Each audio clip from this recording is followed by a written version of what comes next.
ओम नमो भगवते वासुदेवाय। श्रीमद् भागवत महात्म्य का ये पहला अध्याय है जिसमें देवर्षि नारद की भक्ति से भेंट का वर्णन है। सच्चिदानंद स्वरूप भगवान श्री कृष्ण को हम नमस्कार करते हैं, जो जगत की उत्पत्ति, स्थिति और विनाश के हेतु तथा आध्यात्मिक, आदि दैविक और आदि भौतिक तीनों प्रकार के तापों का नाश करने वाले हैं। जिस समय श्री शुकदेव जी का यज्ञोपवीत संस्कार भी नहीं हुआ था तथा लौकिक वैदिक कर्मों के अनुष्ठान का अवसर भी नहीं आया था, तभी उन्हें अकेले ही संन्यास लेने के लिए घर से जाते देखकर उनके पिता व्यास जी ने विरह से कातर होकर पुकारने लगे, बेटा बेटा तुम कहाँ जा रहे हो। उस समय वृक्षों ने तन्मय होने के कारण श्री शुकदेव जी की ओर से उत्तर दिया था, ऐसे सर्वभूत हृदय स्वरूप श्री शुकदेव मुनि को मैं नमस्कार करता हूँ। एक बार भगवत कथामृत का रसास्वादन करने में कुशल मुनिवर सौनक जी ने नैमिषारण्य क्षेत्र में विराजमान महामती सूत जी को नमस्कार करके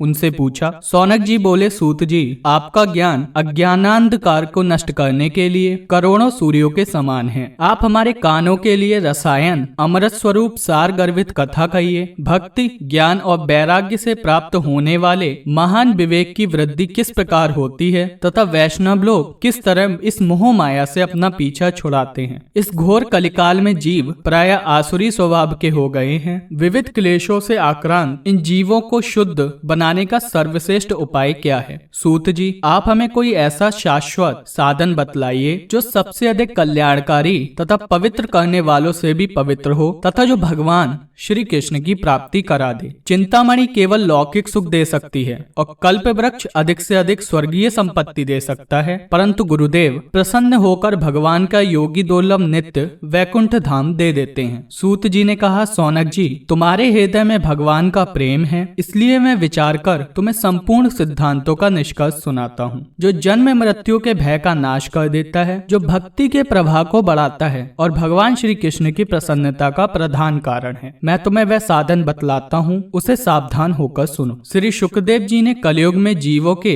काल रूपी सर्प के मुख का ग्रास होने के त्रास का आत्यंतिक नाश करने के लिए श्रीमद् भागवत शास्त्र का प्रवचन किया है। मन की शुद्धि के लिए इससे बढ़कर कोई साधन नहीं है। जब मनुष्य के जन्म जन्मांतर का पुण्य उदय होता है तभी उसे इस भगवत शास्त्र की प्राप्ति होती है। जब शुकदेव जी राजा परीक्षित को यह कथा सुनाने के लिए सभा में विराजमान हुए तब देवता लोग उनके पास अमृत का कलश लेकर आए। देवता अपना काम बनाने में बड़े कुशल होते हैं, अतः यहाँ भी सबने शुकदेव मुनि को नमस्कार करके कहा, आप यह अमृत लेकर बदले में हमें कथामृत का दान दीजिए। इस प्रकार परस्पर विनिमय हो जाने पर राजा परीक्षित अमृत का पान करें और इस कथा का हम सभी अमृत पान करेंगे। इस संसार में कहाँ कांच और कहाँ महामूल्य मणि तथा कहाँ सुधा और कहाँ कथा। श्री शुकदेव जी ने यह सोचकर उस समय देवताओं की हंसी उड़ा दी। उन्हें भक्ति शून्य संपन्न कथा का अनधिकारी जानकर कथामृत का दान नहीं किया। इस प्रकार यह श्रीमद् भागवत की कथा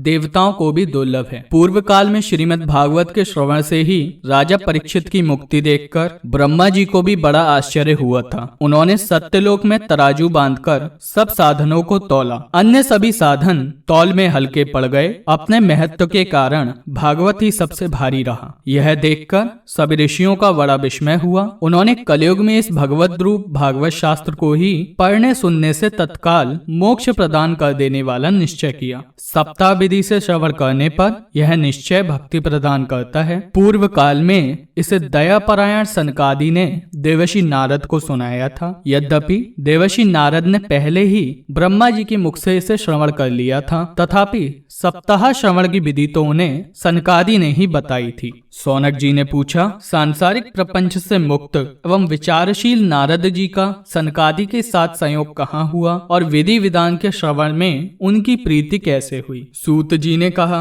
अब मैं तुम्हें वह भक्तिपूर्ण कथानक सुनाता हूँ जो श्री शुकदेव जी ने मुझे अपना अनन्य शिष्य जानकर एकांत में सुनाया था। एक दिन विशालापुरी में वे चारों निर्मल ऋषि सत्संग के लिए आए। वहाँ उन्होंने नारद जी को देखा। सनकादि ने पूछा, ब्राह्मण आपका मुख उदास क्यों हो हो रहा है। आप चिंतातुर कैसे हैं? इतनी जल्दी जल्दी आप कहाँ जा रहे हैं और आपका आगमन कहाँ से हो रहा है? इस समय तो आप उस पुरुष के समान व्याकुल जान पड़ते हैं जिसका सारा धन लुट गया हो। आप जैसे आसक्ति रहित पुरुषों के लिए यह उचित नहीं है। इसका कारण बतलाइए। नारद जी ने कहा, मैं सर्वोत्तम लोक समझकर पृथ्वी में आया था। यहाँ पुष्कर, प्रयाग, काशी, गोदावरी, हरिद्वार, कुरुक्षेत्र, श्रीरंग और सेतुबंध आदि कई तीर्थों में मैं इधर उधर विचरता रहा, किंतु मुझे कहीं भी मन को संतोष देने वाली शांति नहीं मिली। इस समय अधर्म के सहायक कलयुग ने सारी पृथ्वी को पीड़ित कर रखा है। अब यहाँ सत्य, तप, शौच, बाहर भीतर की पवित्रता,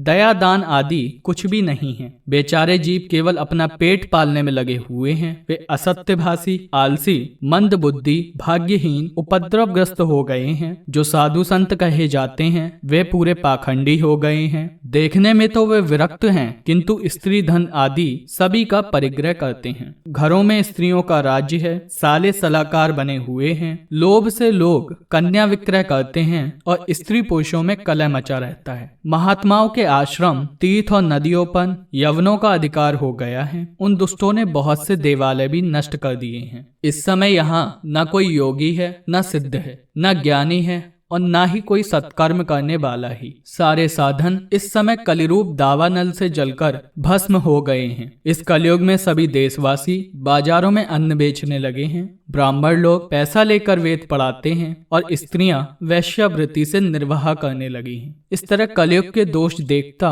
और पृथ्वी पर विचरता हुआ मैं यमुना जी के तट पर पहुंचा, जहां भगवान श्री कृष्ण की अनेकों लीलाएं हो चुकी हैं। मुनिवरों सुनिए, वहां मैंने एक बड़ा आश्चर्य देखा। वहां एक युवती स्त्री खिन्न मन से बैठी थी। उसके पास दो वृद्ध पुरुष अचेत अवस्था में पड़े जोर जोर से सांस ले रहे थे। वह तरुणी उनकी सेवा करती हुई कभी उन्हें चेत कराने का प्रयत्न करती और कभी उनके आगे रोने लगती थी। वह अपने शरीर के रक्षक परमात्मा को दशों दिशाओं में देख रही थी। उसके चारों ओर सैकड़ों स्त्रियां उसे पंखा झल रही थीं और बार बार समझाती जाती थीं। दूर से यह सब चरित देखकर मैं कुतूहलवश उसके पास चला गया। मुझे देखकर वह युवती खड़ी हो गई और बड़ी व्याकुल होकर कहने लगी। युवती ने कहा, अजी महात्मा जी, क्षण भर ठहर जाइए और मेरी चिंता को भी नष्ट कर दीजिए। आपका दर्शन तो संसार के सभी पापों को सर्वथा नष्ट कर देने वाला है। आपके वचनों से मेरे दुख की भी बहुत कुछ शांति हो जाएगी। मनुष्य का जब बड़ा भाग्य होता है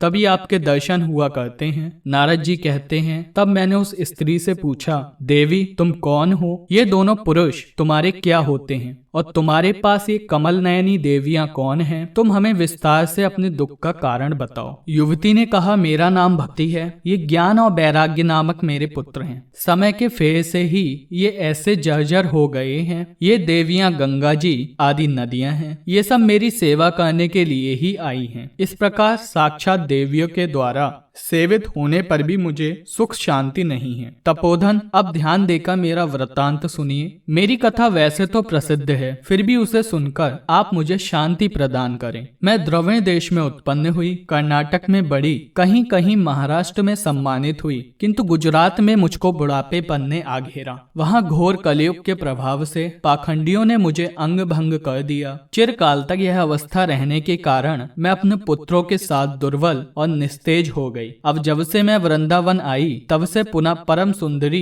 स्वरूपवती नवयुवती हो गई हूँ, किंतु सामने पड़े हुए ये दोनों मेरे पुत्र थके मांदे दुखी हो रहे हैं। अब मैं यह स्थान छोड़कर अन्यंत्र जाना चाहती हूँ। ये दोनों बूढ़े हो गए हैं, इसी दुख से मैं दुखी हूँ। मैं तरुणी क्यों और ये दोनों मेरे पुत्र बूढ़े क्यों? हम तीनों साथ साथ रहने वाले हैं, फिर यह विपरीतता क्यों? होना तो यह चाहिए कि माता बूढ़ी हो और पुत्र तरुण। इसी से मैं आश्चर्यचकित चित्त से अपनी इस अवस्था पर शोक करती रहती हूँ। आप परम बुद्धिमान एवं योग निधि हैं, इसका क्या कारण हो सकता है, बतलाइए। नारद जी ने कहा, साध्वी, मैं अपने हृदय में ज्ञान दृष्टि से तुम्हारे संपूर्ण दुख का कारण देखता हूँ। तुम्हें विषाद नहीं करना चाहिए, श्री हरि तुम्हारा कल्याण करेंगे। सूत जी कहते हैं, मुनिवर, नारद जी ने एक क्षण में ही उसका कारण जानकर कहा। नारद जी ने कहा, देवी सावधान होकर सुनो, यह दारुण कलयुग है। इसी से इस समय सदाचार, योग मार्ग और तप आदि सभी लुप्त हो गए हैं। लोग शठता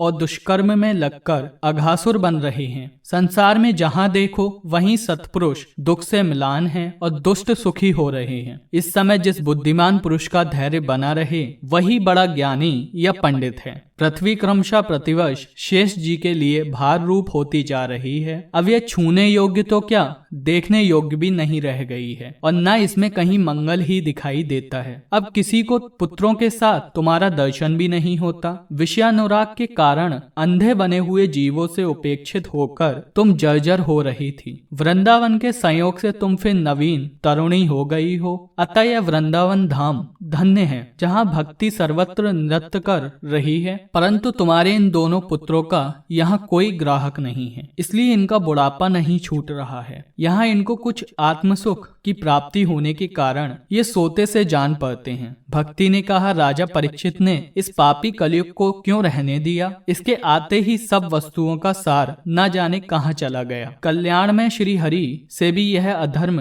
कैसे देखा जाता है? मुने, मेरा यह संदेह दूर कीजिए, आपके वचनों से मुझे कुछ शांति मिली है। नारद जी ने कहा, बाले, यदि तुमने पूछा है तो प्रेम से सुनो कल्याणी, मैं तुम्हें सब बताऊंगा और तुम्हारा दुख दूर हो जाएगा। जिस दिन भगवान श्री कृष्ण इस भूलोक को छोड़कर अपने परम धाम को पधारे, उसी दिन से यहाँ संपूर्ण साधनों में बाधा डालने वाला कलयुग आ गया। दिग्विजय के समय राजा परीक्षित की दृष्टि पड़ने पर कलयुग दीन के समान उनकी शरण में आया। भ्रमर के समान सारग्राही राजा ने यह निश्चय किया कि इसका वध मुझे नहीं करना चाहिए, क्योंकि जो फल तपस्या, योग एवं समाधि से भी नहीं मिलता, कलयुग में वही फल श्री हरि कीर्तन से भली भांति मिल जाता है। इस प्रकार सारहीन होने पर भी उसे इस एक ही दृष्टि से सारयुक्त देखकर उन्होंने कलयुग में उत्पन्न होने वाले जीवों के सुख के लिए ही इसे रहने दिया था। इस समय लोगों के कुकर्म में प्रवृत्त होने के कारण सभी वस्तुओं का सार निकल गया है और पृथ्वी के सारे पदार्थ बीजहीन भूसी के समान हो गए हैं। ब्राह्मण केवल अन्न धनादि के लोभवश